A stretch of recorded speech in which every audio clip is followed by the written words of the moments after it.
রহমান আরশের উপর উঠেছেন কিভাবে? আপনি নাকি অনেক জাল জয়ীফ হাদিস এনেছেন আপনার সুবিধা মতো, এবং অনেক ইমাম নাকি আরশের উপর উঠে আকীদা পোষণ করতেন না, তারা নাকি আশারি মাযহাবে আকীদা পোষণ করতেন, এমনকি 4 মাযহাবও তাদের বক্তব্য নাকি আপনি অপব্যাখ্যা করেছেন। দয়া করে বিষয়টা বুঝিয়ে বলবেন।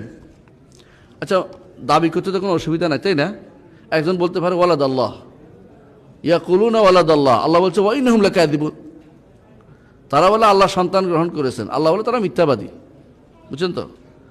এত বড় কথা বললে তো হয় না। তথাকথিত অমুক বিন অমুক মুফতি বহুত চেষ্টা করে তিনি 3টা পাখি বের করেছে কষ্ট করে, 3টা পাখি 600 পৃষ্ঠার মধ্যে 3 পাখি ডিলে মারতে চেষ্টা করছে। 3 পাখি দিয়ে 600 পৃষ্ঠা ডিলে মারা যায়? হাজার হাজার পাখিরে, হাজার পাখিরে 3 পাখি মারলে মরে না।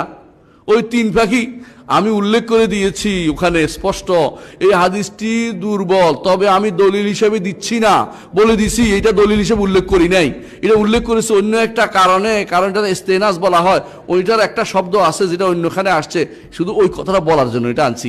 এইটা পাইছি ওটা তো আমিই বলে দিচ্ছি এটা দুর্বল। আমি বলে দেওয়ার পরে ওনার টনক করছে, আমি ওখানে 2 পৃষ্ঠা লিখছি এটার ব্যাপারে, 2 পৃষ্ঠা। ওনার ওটা চোখে থেকে দূরে সরে গেছে। এই জন্য কলকাতা কেন্দ্রে এক ভাই ভালো করে এটার বাঁশ দিচ্ছে, ভালো করে ওনার ভালো লাগে না, গায়ে লাগে না এটা, কারণ ওটা তো পড়ে না আমাদের বাইরে। আরেকটা কি হচ্ছে, ইমাম আবু হানিফা রহমতুল্লাহ আলাইহির বক্তব্যের মধ্যে প্রথম সংস্করণে একটা শব্দ বাদ পড়ে গেছে, 9 শব্দটা। দ্বিতীয় সংস্করণে এটা আমরা তাড়াতাড়ি করে আবার সাফাই শুদ্ধ করছি, কেন আমি জানি যে হানাফির, এই দেশের মানুষ হানাফি, আমার উপর আগুন ধরে দিবে। দ্বিতীয় সংস্করণগুলো, তৃতীয় সংস্করণগুলো, চতুর্থ সংস্করণ পারে, ওনার খবর নাই, উনি প্রথম সংস্করণে ওইটা দিয়ে এখন দলিল দিতে আছে আবু হানিফা রহমতুল্লাহ বক্তব্যকে অপব্যাখ্যা করছে। আরে এর পরেরগুলি আপনি দেখেন না, আপনার বক্তব্যের বহু আগেই আমাদের এটা শুদ্ধ করা হয়ে গেছে। মানুষের মধ্যে সাফার ভুল থাকতেই পারে, ওই সাফার ভুলটা আমরা শুদ্ধ করে ফেলছি পরবর্তীতে। আর ওখানেও এটা ইচ্ছাকৃত ভুল না, বোঝাই যায়, কারণ এর পরের অংশে এটা ব্যাখ্যা দেওয়া হয়েছে। পরের অংশে বলা হয়েছে যে এই কথাটা কোনোভাবেই ইমামদের বক্তব্য না, ইমামরা এই জাতীয় অতিরিক্ত কথা বলেন না। সেটা কি? আল্লাহ আরশের উপর কোনো আরাম করে নাই, আমরা অতিরিক্ত কথা আমরা কোনোদিনই বলিনি। আল্লাহ আরশের উপর আছে বলি, আল্লাহর উপর বসে আসেও বলি না, শুয়ে আসেও বলি না, আরাম করে আসেও বলি না, স্থির হয়ে আসেও বলি না। এগুলি আমাদের দায়িত্ব না, এগুলি বলা জায়েজ নেই, একটা বলাও জায়েজ নেই।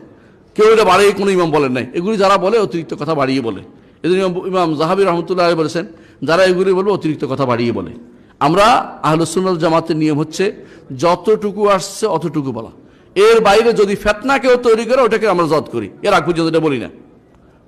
যেমন ইন্নাল্লাহা আলা খালকি আলা আরশি বাইনুম মিন খালকি, বাইনুম মিন খালকি আমরা বলেছি, যুগে যুগে ইমামরা বলেছে, যুগে যুগে ইমামরা বলেছে। কখন বলেছে? যখন জাহমিয়ারা বলতে আরম্ভ করলো যে আল্লাহ তাআলা সর্বত্র বিরাজমান, তখন তারা বলছে বাইনুম মিন খালকি, এটা বলতেই হবে। এজন্য সমস্ত ইমামের মধ্যে বাইনুম মিন খালকি অতিরিক্ত আনছে, কেন? যাতে বুঝে যে স্রষ্টা ও সৃষ্টিকে এক করে দেখার সুযোগ নেই। প্রধান বুঝতে পারছেন যে এরা যারা বলছে আমাকে যে জাল দড়ি ভর্তি করে বলছে, ওরা খুঁজে পাইছে এখন পর্যন্ত ওই 2টা-3টা পাইছে, 3 পাখি পাইছে খুঁজে। হ্যাঁ, হাদিস কটা আছে এর ভিতরে? আয়াত কতগুলি আছে? আয়াত তো আর জাল না। হ্যাঁ, সুম্মা ইস্তাওয়া আলাল আরশ অর্থ কি জাল নাকি? এটা অনুবাদ যে বুখারী বলছে সাহাদা অর্থ উপরে উঠা, ইমাম বুখারী বলছে এটা কি জাল নাকি? হ্যাঁ, ইমাম বাইহাকি বলছে আলা ওয়ারতাফা, এটা কি জাল নাকি? তো আপনি ওইগুলি 2-3টা আপনি পাইছেন, 2-3টা বাদ দিলেও তো আমার চলে। আপনি যে অর্ধেকও বাদ দেন তাও চলে, সেখানে মাত্র 3টে বাদ দিছে, 3টা পাইয়ে মহা খুশি। অথচ দেখেন যে আরেকটা কইছে কবিতা, যে এটা ওনার কবিতা না, কিন্তু ওনার দেওয়ানের ভিতরে এটা এখনো আছে, কেউ অস্বীকার করে নাই।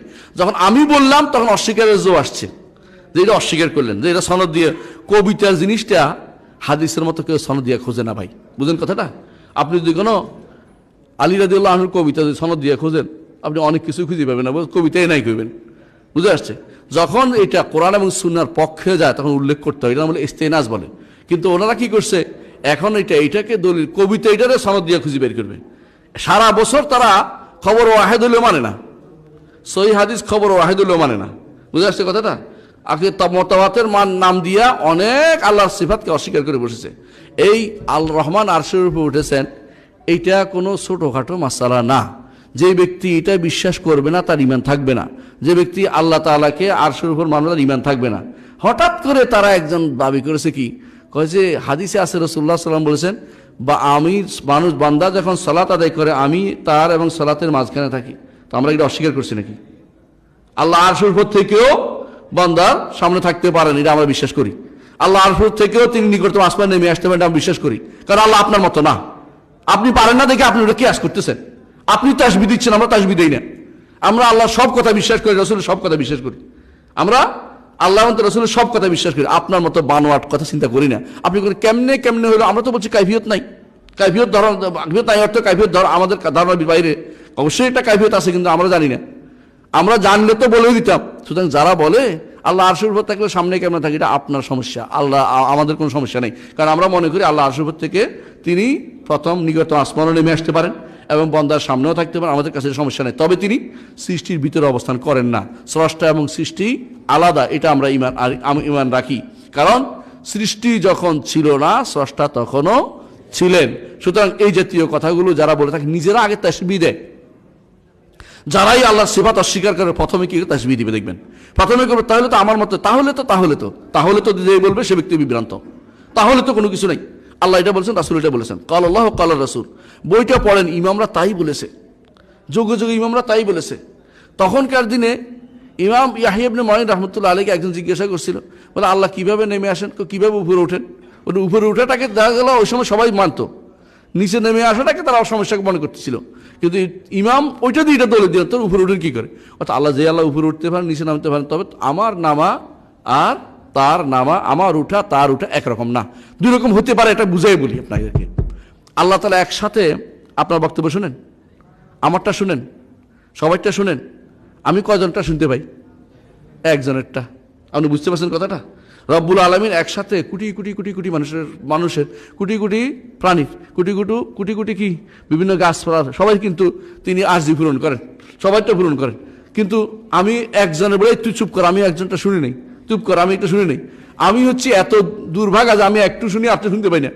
রব্বুল আলামিন একসাথে সবাই শুনতে পান। আপনার সমস্যাটা কোথায় এটা বানলে যে তিনি তার শোনাটা একসাথে সব হইতে পারে, কোনো এটার কাইফিয়ত আমার জানা নেই কিভাবে হয়। হাসরের মাঠে তিনি হিসাব করবেন, সবাই একসাথে হিসাব করবেন, আবার ভিন্ন ভিন্ন বুঝছেন? আপনার হিসাব নেবেন, আপনি আরেকজনের সাথে ঝগড়া হচ্ছে না, এই তুই চুপ কর, আমি হলো কথা বলতেছি আল্লাহর সাথে, এরকম লাগবে না। আল্লাহ আপনিও আপনার সাথেও কথা বলুন, ওর সাথেও কথা বলবেন, ভিন্ন ভিন্ন আবার একসাথেও। এই জন্য সারিউল হিসাব, দ্রুত হিসাব নেবেন আল্লাহ তাআলা। এই কোটি কোটি মানুষের কোটি কোটি প্রাণীর কোটি কোটি প্রাণী আল্লাহ হিসাব নিতে কোনো সমস্যা নাই। আপনি কেন কিয়াস করতেছেন আল্লাহকে নিজের উপরে? আল্লাহ যা বলেছেন তার উপরে ঈমান আনেন, অতিরিক্ত কথাগুলো বন্ধ করে দেন, তাহলে আপনার সমস্যা হবে না। আল্লাহ বলছে এটা, ঈমান আনি। আল্লাহ এটা বলছে, এই তো কইলে তো এইটা হয়ে গেল, ওইটা আপনার শয়তানের মাথার ভিতরে ঢুকছে। শয়তানি করতে ঢুকছে, আপনি গ্রিক দর্শন কালাম শাস্ত্র মুখস্থ করে বসে আছেন। এখন আপনার কাছে মনে হচ্ছে এটা বলে তো দেহ হয়, এটা বলে তো ওইটা হয়। আমার দেহ ওই হয়তো কোনোটাই বলি না। দেহ আল্লাহ নিষেধও করে নাই, হ্যাঁ অনুমোদনও করেন নাই। দেহ বাদও বলেন না, দেহ না হাও বলেন নাই। আপনি অতিরিক্ত শব্দ একটা আইনে আমাদেরকে কোরআন এবং হাদিসকে অস্বীকার করতে বলেন। আপনার ওটা নিষ্ক্ষিপ্ত, আপনার এটা বাদ দিচ্ছি, আপনার এটা গ্রহণযোগ্য না। বুঝে আসছে কথা? কিন্তু আমরা কোরআন হাদিসকে গ্রহণ করে নিব। রহমান আরশে পড়েছেন দেখে হাদিস দুর্বল বের করতে থাকেন। আমি বলি নাই, হাদিস বলে দেই না যে এটা দুর্বল, এমন হাদিস বের করেন, দেখি কয়টা পাবেন আপনারা খুঁজা। হাতে গোনা ও দুই তিনটা বের করছে, হাজার কয়েক দলিলের মধ্যে দুই তিনটা বের করলে আমার কিছু যায় আসে না, এটা কিছু হয়? হ্যাঁ, ও তিনটা কেন বাদ, ওটা উল্লেখ করা হয়েছে কেন উল্লেখ করা হয়েছে? কারণ কবিতার কেউ সনদ দেয় না। এটা কবিতা কোনো আল্লাহ রাসূলের হাদিস না। এটা একজন সাহাবীর একটা কবিতা ছিল। ওই কবিতা নিয়ে সন্দেহ করেছে একজনে যে উনি এটা করতে পারেন না, ওনার বউ কি তাহলে মূর্খ ছিল ইত্যাদি সন্দেহ করছে। আমরা মেনে নিলাম যে আপনি কবিতা এটা মানলেন না। এক কবিতা দিয়ে তো এক মাগে তো শীত যায় না, তাই না? এক কবিতা দিয়ে তো আমার কিতাব পার হয়ে যায় না। কবিতা তো এত লম্বা কিছু না, মাত্র 4 লাইনে আপনি সমালোচনা পাইছেন, ওই 620টা আর কিছু খুঁজে বের করতে পারেন নাই। কারণ কি? কারণ আপনার মনে হয়েছে যে আমি উল্টাবো, এই জন্য উল্টানোর জন্য উল্টানো কথাবার্তা বলতেছেন, জ্ঞান জানার জন্য চিন্তা ভাবনা করতেছেন না। আপনি ওই 3টা 4টা বাদ দিলে কি হয়? ও 4-20টা বললাম না, অসুবিধা কি? আমি আনছি কেন? আনছি এই জন্য যে ইমামরা এনেছে। কে? ইবনে তাইমিয়া, ইবনুল কাইয়িম, ইমাম যাহাবী এবং ইমাম ইবনে আব্দুল হাদি, যারা যোগে যোগে, এমনকি ইবনে আবি শাইবা আনছে এই কবিতাটা। ইবনে আবি শাইবা কবিতা আনছে। ইবনে আবি শাইবা হচ্ছে কার ওস্তাদ? সমস্ত মুহাদ্দিসিনদের ওস্তাদ বলা হয় তাকে। এমনকি ইবনে আবি শাইবা এমন এক ব্যক্তিত্ব যাকে নিয়ে হানাফিরা খুব কান্নাকাটি করে। কেন? যে ওনার বইতে অনেক কিছু আসার পাওয়া যায় যেগুলো দিয়ে মাসলা সাব্যস্ত করা যায়, অন্য কোথাও পাওয়া যায় না। কিন্তু ইবনে আবি শাইবার মধ্যে, মুসান্নাফের মধ্যে অনেক আসার পাওয়া যায় যা দিয়ে বেশ কিছু তাদের মাসলা সাব্যস্ত হয়। কিন্তু আবার ইবনে আবি শাইবা যখন আর রাদ্দা আলা আবি হানিফা করছে, এগুলি আর চোখে দেখে না, ওইটা চোখে পড়ে না। ইবনে আবি সাহেব রহমতুল্লাহ আলাই তিনি ইমাম ছিলেন, তিনি এই বর্ণনা নিয়ে আসছেন।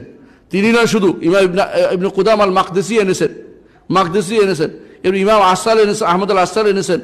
ইমামদের নাম বললে অনেকগুলো হবে, 10টা কিতাব লিখছি আমি, যারা এই বিষয়েও কিতাব লিখেছেন আগেকার যুগে। এই বিষয়টা কোনো বিতর্কিত বিষয় ছিল না যে কেউ এটা বিতর্কিত বিষয় বানাবে তার ইমান থাকবে না, কারণ রহমান অবশ্যই আরশের উপরে। আর কোথাও যদি কেউ মনে করেন, সুফিরা পর্যন্ত রহমানকে আরশের উপরে স্বীকার করতো।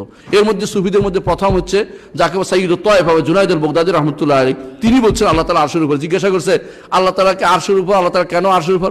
এই জন্য যে যাতে করে সালেকরা দুনিয়াতে পেরেশান না হয়, আল্লাহ কোথায় খুঁজে না বেড়ায়, আরশের উপর বলে যেন তার প্রশান্ত থাকে।